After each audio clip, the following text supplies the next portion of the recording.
আপনি কি বাঙালি? বলুন তো বাঙালি কি কি পারে? বাঙালি রাগ করতে পারে, হিংসা করতে পারে, ঝগড়া করতে পারে, সমালোচনা করতে পারে, মেজাজ দেখাতে পারে। আর কি কি পারে? ভালো রান্না করতে পারে, ভালো গান গাইতে পারে, ভালো কবিতা লিখতে পারে, ভালো ছড়া লিখতে পারে, অভিনয় তো ভালোই করে, ভালো সিনেমা বানাতে পারে।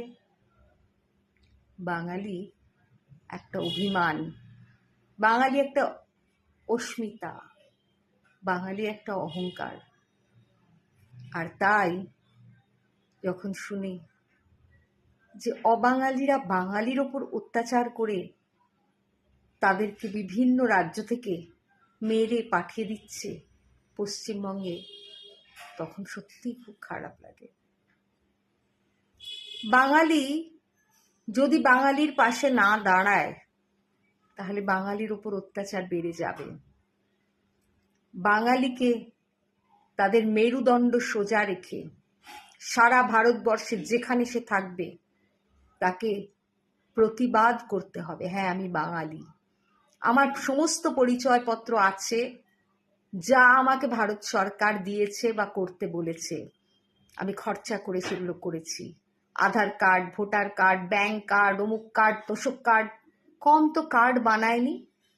এক একজনের তো এই কার্ডের বোঝায় মানিব্যাগ মোটা হয়ে যায়। তাহলে সেগুলো আজকে দেখা হচ্ছে না কেন? সেগুলো পরীক্ষা করা হচ্ছে না কেন? শুধু হিন্দু মুসলমান এই চলবে? সারাক্ষণ খালি বাঙালিকে ছোট করা হবে, হেয় করা হবে। বাঙালি সেটা যেন না মানে। বাঙালি তুমি বাংলায় স্বপ্ন দেখো, বাঙালি তুমি বাংলায় গান গাও, গান লেখো, কবিতা বলো, আবৃত্তি করো, ভাষণও দাও। তাই প্রত্যেক বাঙালির আজকে এক হওয়া উচিত।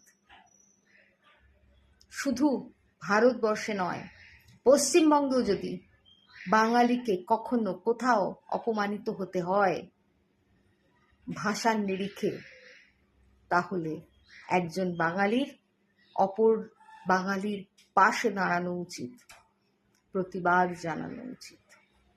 যে বাঙালিরা এই ভিডিও দেখছো, আমি যেটা বললাম সে কথাটা যদি ঠিক হয় অন্তত একটা লাইক দিয়ে যাও, কমেন্টে বলে যাও হ্যাঁ বা ইয়েস, যেটা মনে হয়। একটা লাভ চিহ্ন দাও। তোমরাও তো বাঙালি, আমিও তো বাঙালি। এই বাঙালিকে কেউ যেন ছোট না করতে পারে।